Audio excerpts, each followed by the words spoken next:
I actually feel like I've died and gone to heaven. It really feels like a retreat here. Gilbert, tell me more about this lovely establishment. Well, we're a country inn as well as a hot springs resort. We have overnight rooms and cottages. We have naturally warm carbonated mineral baths. They're identical to the Vichy water in France. Same temperature, same carbonation level, same mineral content. What they do when you bathe in them is you're covered with millions of bubbles in about a minute. In about 5 minutes, the water, the combination of the carbonation, the temperature, and the high mineral content combine to dramatically relax your skin. And how did you get this mineral water here? Everybody gets relaxed. How did I get it here? Yeah. I didn't. It's just natural, comes up from the earth? It comes up from the earth. It's being pushed to the surface by expanding carbon dioxide. It joins the carbon dioxide about 6 miles below the surface as a liquid, and as it comes up, it gasifies. As it increases pressure, it just pushes the water to the surface. Very unusual. It's the only spring of its type in North or South America. Seriously? Seriously. And it's right here? It's right here. In Ukiah, California? Yes, been here about 10 million years. But what brought you here? The water itself, actually. I had learned about mineral water just from traveling around the world at an early age, and fell in love with it and put it on a list of businesses I thought I might be able to do if I landed someplace, not knowing where I was going to land at that point in time. And 6 or 7 years later, reality set in, and I had that list, and I pulled it out, and that kept coming to the top. It was clean, it was positive. If I had a spring that had medical properties, which this water does, it was a positive thing for humankind. That was the reason. So I sought it out. I literally spent 7 months traveling all over California, from San Diego to the Oregon border, searching out a spring, and I found this one after 7 months, actually, at the tail end of it. So from the Bay Area, which we drove here from San Francisco Bay Area, it literally took us, an evening commute, like three hours and 15 2 hours minutes. from San Francisco and 3 hours from San Jose. Yeah, so it took us a little bit longer with the evening commute, which was not bad. No. Not bad at all. Especially, I was really surprised. Woke up early in the morning, and excuse me if I have the goggle eyes, but I went for a beautiful swim this morning. Your pool is also filled with the mineral water, isn't it? It's from another spring. It's not from the Vichy spring. The Vichy spring is very high mineral content and doesn't get along with pumps and certain types of pipes. Well, our videographer Michael, he came up this morning while I was swimming, and he said, "Hey, how's it going? Is it cold?" I'm like, "Yeah," and it's fun. It was so fun. I was like a kid playing in water all over again. So, how big are the grounds here? We have 700 acres total. About 5 of the acres are right here in the compound that was originally designed as a resort in 1854. The rest of it, we have roads and trails throughout, so people can hike miles and miles if they want to. And they can have steep hikes, they can have level hikes, they can have whatever they like. I was going to ask you that, besides swimming, and you actually do have a facility, albeit small, but it's a great facility for working out. Yes. You have your elliptical, you have your treadmill, but you do have amazing trails here. What else can somebody come do if they come up here to Ukiah to Vichy Springs? Well, we do have massage therapy available. Ooh. In COVID times, we've had to cut back on it a little bit, but it is available. We do massage and facials and reflexology, that kind of thing. We have outside the area here, exactly about a half-hour drive, we have the tallest trees in the world in a little state park called Montgomery Woods. There's a great museum in town, the Sun House. Grace Hudson was a painter. Her husband was a doctor. He traded his services for the Indian people to pose for the paintings for her, also for their baskets, which are some of the best woven baskets in the world. She was good friends with Jack London, which is why he came here frequently. He would stay here for up to a month and visit them. So. Another Bay Area connection. Correct. I hear you have a litany, a long list of people who have stayed here. Can you drop a few names for me? Ulysses Grant. Ulysses Grant was here when what he was year in was that? The 1860s, 1850s, late 1850s, I think. He was up in Eureka at the Garrison up there and would travel between there and San Francisco, would stay here. Teddy Roosevelt and his daughter. I think I heard Ulysses people out there. They're just guarding the place right now. Mark Twain, Jack London, Robert Louis Stevenson, Jim Corbett had a training camp here for his famous bare-fisted boxing match in San Francisco. Really? Abe Ruth, if anybody knows who that was in San Francisco, he was a political character around. Oh, not Babe Ruth. Abe. Abe Roof, spelled Okay. differently. He was a political character. He wound up doing some hard time in prison for some of his political shenanigans, but he stayed here frequently with a whole entourage of people. He's quite noteworthy back in the day. Recently, Dustin Hoffman stayed here. I don't know, lots of folks. It's just wonderful. It really is. And I'm saying that wholeheartedly here. As soon as I walk out, and you can feel that you are away. Right. Yeah. And what's going to keep you here? Well, you said away. When people arrive here, we're sitting in the middle of the grounds here. If you just walk maybe 200 yards to the east, you are in wild country, where those folks are walking right now down the pathway. You are in wild country, and you will experience every type of flora and fauna that exists in this part of California if you look hard, look deep enough. So you recommend bringing some hiking shoes, Bring sneakers. That's all you need. Yeah. bathing suit, exercise gear, Exactly. and a good book. And a good book. Fun. Yeah, I could see where Mark Twain would find this lovely, just inspirational to write. Hey, Blondie, come here, baby, come here. Come here, Blondie, come on. I want to see over here. You have to make a little bit of a debut on our Room to Roam here at Fishery Springs in Ukiah. And if you had just one word to tell everybody out there why they should come up here, it wouldn't be one word. Well, but they'll meet Blondie, most importantly. Yeah. She has a job. She chases the deer and the turkeys. I thought that was my if job. you need to get away from San Francisco, this is a good place to come. It'll serve your needs. And we can take the most keyed up, one of the features of the mineral water, we can take the most keyed up executive out of Silicon Valley, and we've had a lot of those folks here. I won't name them, but they have their watch, they have their tablet, they have their computer, they have whatever, and they know where they're going to be for the next 20 years. Okay. You see them an hour after they've been in the baths, it's like their whole demeanor changes. They've slowed down, they're observing the flowers, the trees, the birds, the dogs, and they don't know where they're going to be for the next 20 years. It's really it's fun to watch. It happens all the time. So we can take the most keyed up person and calm them down, basically, is what happens with the water. I think you're going to have to do that with each and every one of us on this team here, because we've had quite an agenda up here, but I have to say this has been a highlight of our trip on Room to Roam. Good. Visiting Mendocino County, Ukiah in Mendocino County. Love it. Thank you so much, Gilbert. We will be back to see you. Okay, thank you for when coming. we get to play more. Okay, exactly. Because we want to come and play with Blondie. All right. Thank you for your time. Thank you for coming. Mendocino County. Room to play. Room to toast to life. Room to explore. And room to enjoy the view. Room to roam. Mendocino County. Room to Roam finds us in Mendocino County, and this time around we are on a working ranch, and we're with Roberta Gonzales here. And Gabriel, thank you so much for inviting us here. I'm so awestruck. I've never been around so many flies before in my life and been so happy. How about that? How about that? Tell me about Oscar's Place here. Oscar's Place. So Oscar's Place, I want to say, started about 9 months ago with Ron King.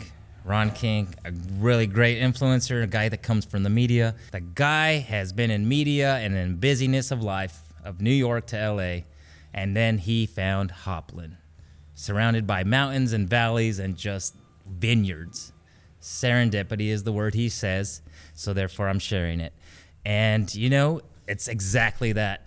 It's exactly that. We found peace. It's very therapeutic. They had an idea. Him and Phil Selway had an idea to really start an animal sanctuary. The fact that an animal sanctuary is a big deal. There's a lot of animals. There's a lot of different species in this world. But for some reason, they found donkeys, and donkeys is what we have, and we love it. So we have this continuing series called Room to Roam, when we visit different places in Mendocino County, and who knew that there was an animal sanctuary in Hopland, and that you feature donkeys. And from the moment I stepped out of my car and we're surrounded by so many donkeys, the first thing I thought of is they remind me of dogs.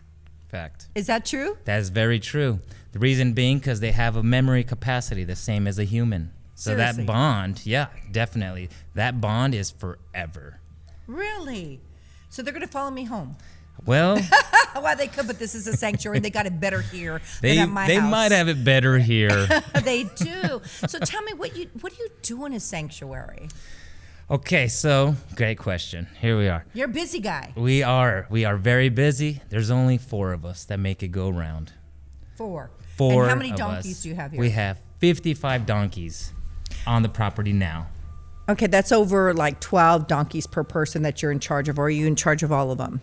We are all in charge of all of them. Like it takes, because there's only 4 of us, that means there's only 8 eyes, 10 eyes for all of us to be observing donkeys, 55 donkeys.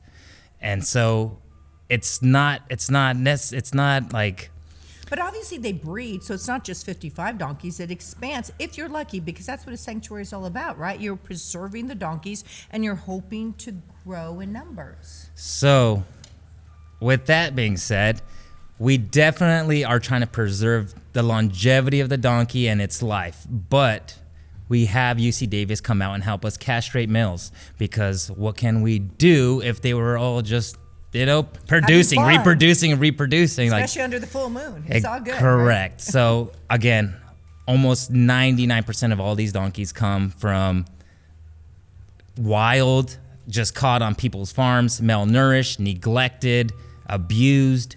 So that's the reason for the rehabilitation before the adoption. So are there donkeys that just wander the land here in Mendocino County? I mean, how do you find these donkeys? It's not like a horse is just running loose, right? I mean, people don't respect them as much as a horse, or what? Tell me. I don't know if that's the truth, but I do know that it's exactly that. People catch a wild donkey on their property, and you don't want to care for a donkey who is just wild. They'll catch it and they'll turn it into an auction for $400. And then what do people do with that donkey once they buy it for $400? Well, the auction buys it from them. Okay. The auction buys it from them, and for the most part, that donkey is going to end up in Mexico in a kill pen. Why do people kill donkeys? They kill them for their hide. Right now, it's a very, very popular. Other cultures are actually outbidding any other competitors just for their hide. They knock them unconscious, they skin them alive, and they need their hide for an insomnia medicine. Can't they just take like Unisom or, something else that will help them go to sleep instead of this? It's kind of like the tusk of an elephant, right? Correct. Yeah, and we don't want donkeys to go extinct because they really are friendly creatures, aren't they? They are friendly. Are they funny? I mean, they have personalities. Yeah. So I share that with people. Like, we have 55 donkeys. I have 55 personalities to learn and to care for and to understand. What's so funny is once in a while I'll see a donkey, if we say something to it, and maybe if it doesn't agree with it or something, it goes like into a corner and like puts itself into timeout. Or this one came over here to a fan and just like put its nose into it. It's like, I can still see you. You're like, correct. It's like, you can't see me. Oh, yes, I can. Correct. They're funny in that way, aren't they? They are. And unlike like horses, donkeys can see a 360 view. Not that they could turn their eyes behind their head, but they can, with a little nod, see completely behind them. Hey, baby. All right, that's amazing. Definitely. And I notice you know the names of every single donkey out here because they do have their own personality, right? That is true. What drew you to come on out here to a sanctuary? Where are you from? I am from Southern California, San Diego. Okay, so what brought you, Surfer Boy, out here to a sanctuary in Hopland? Honestly, I have some family with some property out here, and I just came it's a new experience. Northern California from Southern California is a new experience. Yes, it is. There's a lot of, redwoods, tranquility. There's just a different environment. You're not keeping up with the Joneses. We don't have stoplights. We have stop signs, and that's enjoyable. Ooh, so you have found peace here. I have, definitely. That's amazing. So you're happy here. I am happy. I am excited. The opportunity here in front of me, alone with just the property, is amazing. So tell me, Gabriel, what can we do to help you make life a little bit easier for the donkeys here? Because it is a sanctuary. Do you guys collect donations? Or, how do you get the food to feed them? And it's hay, right? Correct. Hay, some alfalfa, grains, barley, straw. But to answer your question, honestly, when we have volunteers or new hires, they don't stick around. Nobody wants to scoop poop, you know? Nobody wants to stick around. But we do have a tight crew. We have a tight crew, and we have a great coordinator. And we found it. We found... Your volunteers like your family. Correct. So the way anyone can help is, if not donate, which is always appreciated and necessary, come out and volunteer. Just understand the behaviors, the attitudes, the heat we got to work under. Right? The conditions, the flies, the heat, today 106 degrees, it can be very tough, but also it's strong on the soul too. I think it builds a strong soul. One thing that I learned, whether it be a hard day or an easy day, is that it's therapeutic. If you don't see that, you will not stick around. A donkey, again, they have a fight or flight method, but you can't just jolt and just act, because they're gonna be skittish and they're gonna run. So therefore, that you need to just take things slowly, whether it's scooping poop, feeding a donkey, trying to halter a donkey, walk a donkey around. You need to take things slowly. Well, that slows us down in our daily life. Correct. Then. We put down the phone, we put down the computer, the iPad, and you come out here and you do God's work, really. But okay, so for someone like me, I live in the Bay Area. Can I come up here and just say, okay, I'm going to come up and work for a weekend, volunteer for a weekend? Can you do something like that, or do you want something more long term? Well, no, that would be appreciated, but we're not open to the public yet. We're still in the making. As you can hear, we have machines down there. Yeah. So working ranch. Definitely. We're still in the making. There's so much that we want done still. We want more donkeys. We want to be able to adopt out more donkeys, but there's 4 of us.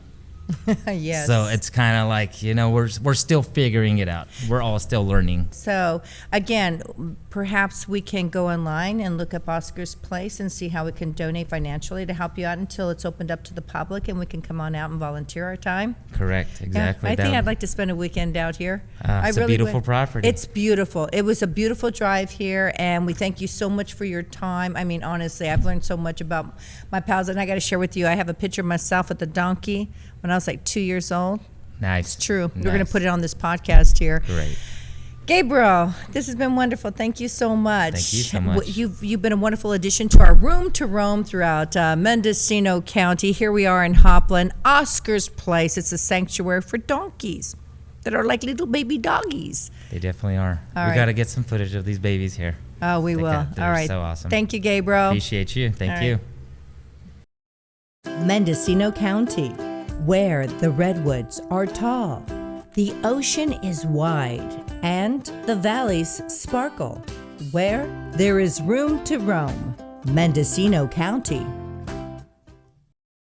Hi, everybody, and welcome to this week's edition of Room to Roam.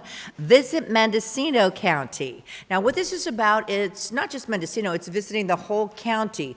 The sights, the sounds, the food, the lascivious libations, and also one of my favorite stops happens to be right here in Point Arena. We are at the historic Point Arena Lighthouse, and you too can come visit it. So telling us more about this, Mark Hancock, Executive Director. Hi there, Mark. Hi, Roberta. Thank you so much for coming here to this historic and iconic place. I feel like a kid in a candy store. Are you kidding me? This is so much fun. So for people that aren't aware of the Point Arena Lighthouse, and I'm a native Californian and this is my first time here, tell them what makes this lighthouse so special. Well, there's a lot of things that make this lighthouse special, Roberta. This is our 151st year of lighting the way here on the coast. We would have Only celebrated... Betty White is almost as old as the lighthouse. I'm just, okay. Yeah, people ask, do you offer senior discounts? And I always tell them, if you're as old as the lighthouse, yes. So this lighthouse is actually the 3rd lighthouse that's been out here on this peninsula. The first one was completed and first lit in 1870, and it was damaged in the 1906 earthquake, and it was torn down and rebuilt as the one that's out there today. And the tower that's out there today is the first steel-reinforced concrete lighthouse built in America. And it probably won't surprise you when you see pictures of it that it was built by a San Francisco smokestack company. So a lot of people don't understand, and maybe we can backtrack a little bit. What is the exact function of a lighthouse? There are two primary functions of lighthouses. The first one is as an aid to navigation. So lighthouses are known as ATONs. And every lighthouse on a given coastline has a unique light signature. And it's the combination of the color of the flash, the number of the flashes, and the duration of darkness between the flashes. Oh, okay. That way, if you're out to sea, you know where you are, and hopefully you know what you need to do to get where you're going. So our current signature is a single white flash every 15 seconds. And by that, if you're a mariner, you know that you're passing the Point Arena Lighthouse. Oh. If you're heading north, the next lighthouse you'll come to is Point Cabrillo. And its signature is a single white flash every 10 seconds. Oh my goodness, you really have to be on your toes if you're out there sailing the seas, and sometimes the very turbulent seas. Yes, indeed. So I want to ask you, okay, for those people who are watching us on video right now, because this is an audio podcast as well, people are looking behind to say, what is that behind you? So maybe you can describe it for those who can't see it as well. Absolutely. So what's behind us is a beautiful first-order Fresnel lens. It's named after Augustin-Jean Fresnel, who was a French physicist in the 1800s, who came up with the idea of using prisms to capture and bend light into concentrated beams that could travel long distances. So would this be the one flashing or contributing to the flashing light here at Point Arena? It was. So Okay. this was installed in the tower in 1908, and it was operational until 1977.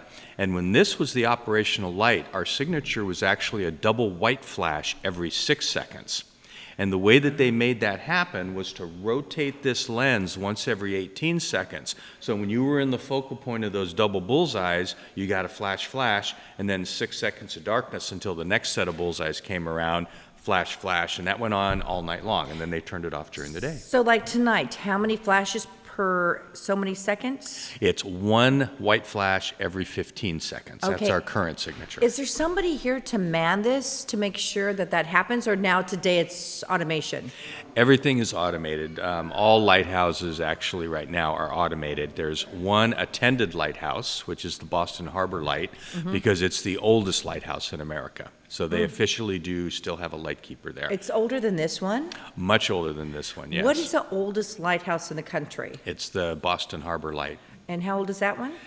Oh, you caught me. I believe it was in the 1780s it was built. But isn't this the tallest lighthouse on the West Coast? It is at 115 feet from ground level to the top of the lantern room. It's 115. It's about 155 feet from the mean low tide line. Is there a purpose for that? It was to allow it to be visible 21 and a half miles out to sea back when that was the operational So I was lens. going to ask that. So how far does your signal transmit out? Is it 21 miles? Not anymore. The current lamp is visible 14 miles out to sea. And then there's also a radio beacon that replaced the fog horns that used to be out here, and that transmits on a specific cycle, and that's how you know that you're passing the Point Arena Lighthouse. You don't have any more foghorns? We don't. They took them out in 1975. Because it's too foggy. It's foggy. It would be going off all day and all night, huh? We actually have the last of the foghorns in the corner of our museum over there, along with the compressed air tank that sounded them off and the compressor that kept that tank filled up. So, because of COVID, and this is going to go on for quite some time, I know people cannot tour all the way up to the very top of the lighthouse, which is remarkable, and at every lighthouse you're not able to do that anyway. We have the ability to be able to do that today because we paid you handsomely. I have a parting gift for you. Oh, thank you, thank you. So, what else can people come and do here during COVID times? Well, I would like to say that we will be resuming tower tours at the point where COVID is well enough in the rearview mirror. And we also will do private tours for our lodging guests. We have 7 vacation cottages here on the property, so they can arrange, as long as I have trained staff available, to get a private tour up the tower. And just to remind everybody who is watching this video, we are abiding by the COVID rules of the 6 feet distance. It's not that I just don't want to sit on Mark's lap right now. It's just that we have to abide by the state rules and mandates. But you said something very interesting. You said our lodging guests, and I had seen things online about your lodging, but I thought it was more off towards the road. I didn't realize the lodging is right here, steps away from the lighthouse. Can you please talk about that? Sure, and we'll be showing you some later on. They are the 4 lightkeepers' homes that were built in the 60s by the Coast Guard. And we remodeled some of them so far, and some of them are still kind of the originals. But we rent them out 365 days a year. And I hadn't mentioned before this, but the Point Arena Lighthouse Keepers Incorporated is a nonprofit. We own all 23 acres surrounded by the ocean out to the gate you drove through. We own all of the buildings and structures, and that beautiful first order Fresnel lens is on permanent loan from the Coast Guard, as is its replacement that's up there flashing right now. But other than that, we own everything, and we get no funding from anyone. We are completely reliant upon people coming and visiting us. So besides the cabin, since you are a nonprofit, you have a gift store, which I've already rated. Yes. And some of that money goes to the nonprofit organization, or all of it, or what? It all goes to the nonprofit to keep this place, I call it my stationary ship on the ocean. It is. To keep it going. You know, you think about the Golden Gate Bridge, they paint it from one end to the other, and then they turn around and they start painting it back the other end. Do you know the color? I don't know the name of the color. Oh, you just Refresh made me my forget. memory. It's like something orange, like burnt orange. It's a really international orange. Okay. That is the name of the color. To flash. So this really could be a 30-minute podcast, but we're going to have to wrap it up, and it just saddens me immensely. It really, truly does. I say that from the bottom of my heart. If you want to leave one message to anybody from the Bay Area or around the world who wants to come and visit the Point Arena Lighthouse, what would you say? I would say that this 151-year-old light station is an absolutely iconic part of the rugged and gorgeous Mendocino coast. And it is awash in history. We have a wonderful museum here. Obviously, the centerpiece is our beautiful first order lens, but we have complete interpretive exhibits about the history of this light station, the shipwrecks that have happened here over the many years, the technology of the lens, the history of the lightkeepers and their families. We have an amazing 23-acre outdoor museum also, which you can pretty much go the entire perimeter and see something unusual, such as the gazebo left over from the filming of Forever Young back in 1992, a handmade stone labyrinth that was done by 2 master stonemasons last year, the front entry fence, which was also done by another master stonemason. And people get married here, too. People get married both up in the tower and out at the gazebo. But they don't get divorced here. I have not had anyone who got married here get divorced. Okay, so I have parting gifts for you. I know you have a Point Arena dog. Yes. And what is his name? Her name is Tassie. her, She's a okay. Great Pyrenees. Here is a handkerchief for her. Okay, it's thank a Visit you. Mendocino County handkerchief. And I know you have a Point Arena cat. We do. Her name is Arena Mina. She's been here 5 years. She was abandoned out here by someone from Idaho, believe it or not. And we adopted her, and she is our guest relations manager and rodent control specialist. And a very lucky cat. Yes, A cool and we're cat. very lucky to all report to her. So what we have for her is for you to open up a bottle of wine and just watch your cat play, okay? Thank you Visit very Mendocino much. County wine opener. Mark, what a pleasure. I can just talk with you all day long here. I really enjoy this, and I hope to see you again very soon. Again, you can learn more about the Point Arena Lighthouse and all of its history on our link and on audio and on video. On behalf of Visit Mendocino County, I thank you again, and we'll see you next time.